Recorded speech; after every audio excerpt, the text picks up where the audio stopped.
প্রত্যেক এলাকায় কিছু না কিছু ট্র্যাডিশনাল ও সিগনেচার রেসিপি থাকে যেগুলো ওই এলাকার ঐতিহ্যকে রিপ্রেজেন্ট করে। জি প্রিয় দর্শক, আসসালামু আলাইকুম। দি রসুই রেসিপিতে আরেকবার স্বাগতম আপনাদের। আজকে দি রসুই রেসিপিতে থাকছে সিলেটের ঐতিহ্যবাহী একটা রেসিপি। এই রেসিপিটার সাথে অনেকেই আপনারা পরিচিত, হয়তো অনেকেই খেয়েছেন কিংবা নাম শুনেছেন। রেসিপিটার প্রত্যেকটা পর্যায়ে কিছু নিজস্বতা আছে, সেটা রেসিপির ইনগ্রেডিয়েন্টস এবং রান্নার ধরন দেখেই বুঝবেন। আপনাদের সুবিধার্থে রেসিপিটাকে আমি দুইটা ভাগে ভাগ করেছি। প্রথম ভাগে আমরা কোরমাটা তৈরি করে নিব, দ্বিতীয় ভাগে পোলাওটাকে রান্না করে নিব। এজন্য রিকোয়েস্ট করব শুরু থেকে শেষ পর্যন্ত দেখার জন্য। চুলে একটা পাতিল বসিয়েছি, হাফ কাপ মতো রান্নার তেল দিয়ে দিচ্ছি। এই রেসিপিটাতে তেলটা কিন্তু একটু বেশি লাগবে। দিচ্ছি 4 টুকরো দারুচিনি, হাফ চা চামচ মতো গোলমরিচ, 7-8টা এলাচ, 7-8টা লবঙ্গ, হাফ চা চামচ আস্ত জিরা এবং দুটো তেজপাতা।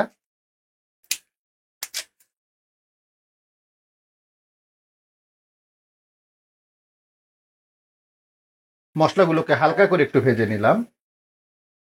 দিচ্ছি 2 কাপ পেঁয়াজ কুচানো। এই রেসিপিটাতে পেঁয়াজের পরিমাণটা একটু বেশি লাগে।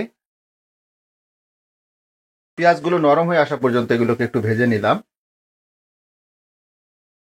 এখন দিচ্ছি আদা বাটা, 1.5 টেবিল চামচ আদা বাটা দিলাম। দিচ্ছি রসুন বাটা, রসুন বাটাটাও 1.5 টেবিল চামচ দিলাম। আদা রসুনের কাঁচা গন্ধটা চলে যাওয়া পর্যন্ত এগুলোকে একটু ভেজে নিলাম। এখন দিচ্ছি মাংস। এখানে 1 কেজি গরুর মাংস আছে।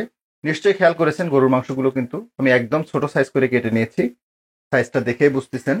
চেষ্টা করবেন হাড়টাকে অ্যাভয়েড করার জন্য। এখন দিচ্ছি লবণ, 1 টেবিল চামচ লবণ দিলাম। 1 চা চামচ জিরার গুঁড়া দিচ্ছি। দিচ্ছি 1 চা চামচ ধনিয়া গুঁড়া, হাফ চা চামচ জয়ফলের গুঁড়া এবং হাফ চা চামচ জয়ত্রী গুঁড়া। হাফ টেবিল চামচ পাঁচফোড়নের গুঁড়া দিচ্ছি, এটা কিন্তু দিতেই হবে। দিচ্ছি হাফ চা চামচ টেস্টিং সল্ট বা মনোসোডিয়াম গ্লুটামেট। যদি এটা হাতের কাছে অ্যাভেলেবেল না থাকে সেই ক্ষেত্রে এটা অ্যাভয়েড করতে পারবেন। একটা টমেটো এভাবে ফালি করে নিয়েছি। 8-10টা কাঁচামরিচ দিচ্ছি। নিশ্চয়ই খেয়াল করেছেন আমি কিন্তু এখানে যেমন আস্ত জিরা দিয়েছি, আবার জিরার গুঁড়াও দিয়েছি। শুধুমাত্র আমরা এখানে হলুদ এবং শুকনা মরিচের গুঁড়াটা ব্যবহার করিনি। আরো বেশ কিছু ইনগ্রিডিয়েন্টস যাবে যেগুলো ধাপে ধাপে যাবে। এজন্য রিকোয়েস্ট করব ভিডিওটা শুরু থেকে শেষ পর্যন্ত দেখার জন্য। ঢাকনাটা লাগিয়ে দিলাম। চুলার জালটাকে মিডিয়াম লোর মাঝামাঝি রাখতে হবে। মিডিয়াম লো হিটে মাংসটাকে 10 মিনিট রান্না করে নিলাম। দেখুন অনেকটাই পানি ছেড়ে দিয়েছে, টমেটোগুলো গলে গেছে। এই পর্যায়ে দিচ্ছি বাদাম বাটা। এখানে চীনা বাদাম এবং কাজু বাদাম একসাথে বেটে নিয়েছি। দিচ্ছি 8-10টা আলু বোখারা। সেই সাথে দিব আচার, এটা আমের আচার। এই রান্নাটাতে আমের আচারটা দিতে হবে। আমের আচারটা আমি প্রায় 1 কাপ মতো দিয়েছি। ঢাকনাটা আবার লাগিয়ে দিব। চুলার জালটাকে মিডিয়াম লোতেই রাখবো। মিডিয়াম লো হিটে মাংসটাকে প্রায় 25 মিনিট আমি রান্না করে নিলাম। দেখুন লুকটা। এই পর্যায়ে 3 টেবিল চামচ মতো গুঁড়ো দুধ দিয়ে দিচ্ছি।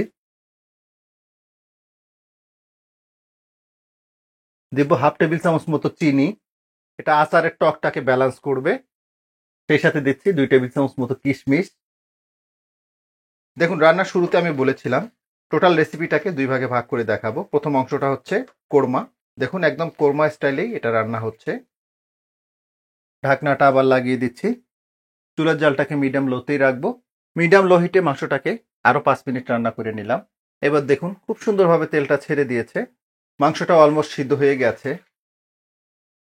এই পর্যায়ে দুটো গাজর কিউব করে কেটে নিয়েছি, সেটা দিচ্ছি। 1 কাপ মতো মটরশুঁটি দিচ্ছি। 4-5টা কাঁচামরিচ এভাবে কেটে নিয়েছি। যদিও আমরা একবার কাঁচামরিচ দিয়েছি, আবার দিতে হবে। ঢাকনাটা লাগিয়ে দিব আর চুলার জালটাকে মিডিয়াম লোতে রেখে জাস্ট 10 মিনিট মতো রান্না করে নিতে হবে। সবজিগুলো দেওয়ার পরে মাংসটাকে আরো 10 মিনিট রান্না করে নিলাম। সুন্দর একটা লুক আসছে। গাজরগুলো অনেকটাই সিদ্ধ হয়ে গেছে। এই পর্যায়ে দিয়ে দেব চাল। এখানে 700 গ্রাম চিনি গুঁড়া চাল আছে। চালটাকে প্রায় 15-20 মিনিট আমি ভিজিয়ে রেখেছিলাম, দেন পানিটা ঝরিয়ে নিয়েছি।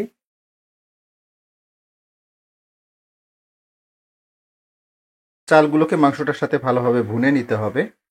দেখুন এই রান্নাটা অনেকটাই তেহারির মতোই, শুধুমাত্র কিছু ইনগ্রিডিয়েন্টসে এদিক সেদিক আছে, আদারওয়াইজ এর রান্নার প্রসেসটা অলমোস্ট সেম। এই পর্যায়ে চুলার জালটাকে মিডিয়ামে নিয়ে আসবেন। মিডিয়াম হিটে চালগুলোকে 5-7 মিনিট মতো ভুনে নিতে হবে। দেখাবো আপনাদের। ঢাকনাটা লাগিয়ে দিব। মিডিয়াম হিটে রাইসটাকেও মাংসটার সাথে 5-7 মিনিট মতো ভুনে নিলাম।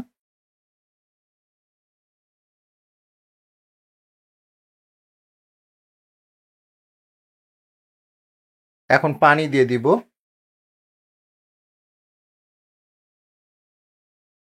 যেহেতু 700 গ্রাম চাল নিয়েছি, আমি পানি দিলাম অলমোস্ট 1200 ml মতো। যেহেতু এটাতে গ্রেভি ছিল, গ্রেভি থাকাতে পানির পরিমাণটা একটু কম লাগবে। তারপরেও এটা চাল নতুন না পুরাতন সেই ভেদে কম বেশি হতে পারে। তবে স্ট্যান্ডার্ড মাপটা হচ্ছে যতটুকু চাল নেবেন ঠিক তার ডাবল গরম পানি দেবেন। লবণ দিয়ে দিব, 1/2 টেবিল চামচ মতো দিলাম। মাংস রান্নার জন্য আমরা 1 টেবিল চামচ ব্যবহার করেছিলাম, আর রাইসটার জন্য 1/2 টেবিল চামচ মতো দিলাম। তবে লবণটা আপনারা আপনাদের রুচি মতো কমিয়ে বাড়িয়ে নেবেন। সেই সাথে দিব 2 টেবিল চামচ ঘি।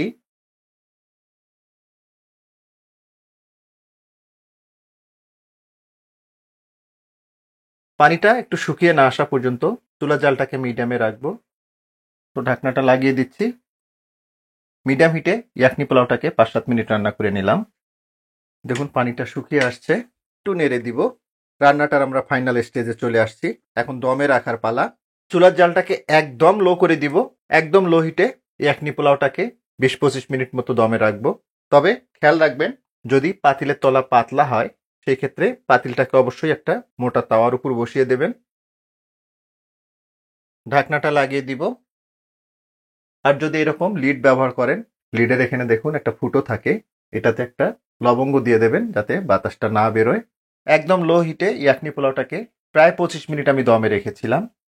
দেখুন এইবার লুকটা কত চমৎকার কালার আসছে। একটু দেখাই কতটা চমৎকার হয়েছে। সবচেয়ে বড় কথা, এর যে ফ্লেভারটা আমার বিশ্বাস আশপাশে একদম ছড়িয়ে গেছে। দেখুন একদম ঝরঝরে। এটাই সেই সিলেটের সিগনেচার আইটেম ইয়াকনি পোলাও। ফ্যামিলিকে যারা ব্যতিক্রমী মেনু খাওয়াতে পছন্দ করেন তাদের জন্য এটা হবে একটা পারফেক্ট ডিশ। একটু দেখাই আপনাদের, দেখুন এই যে মাংসটা কতটা সফট হয়েছে। হাত দিয়ে জাস্ট একটু চাপ দিয়েছি, সবগুলো কোষ কিন্তু আলাদা হয়ে যাচ্ছে। দেখুন যে কোনো খাবারের এর আউটলুকটাই বলে দেয় এটা কতটা স্বাদের হবে। তো ইয়াকনি পোলাওটা কালার এবং টেক্সচারে বলে দিচ্ছে যেটা কতটা স্বাদের হবে। রিকোয়েস্ট করব ফ্যামিলির জন্য একবার হলেও এইভাবে ইয়াকনি পোলাওটা রান্না করবেন। তো যাই হোক, আশা করব সিলেটের ঐতিহ্যবাহী এই ইয়াকনি পোলাওয়ের রেসিপিটা আপনাদের অনেক ভালো লাগবে। আর ভালো লাগলে কিন্তু আমার সার্থকতা। তো আজকে এ পর্যন্তই। সবাই অনেক ভালো থাকবেন, সুস্থ থাকবেন, নিরাপদ থাকবেন। আল্লাহ হাফেজ।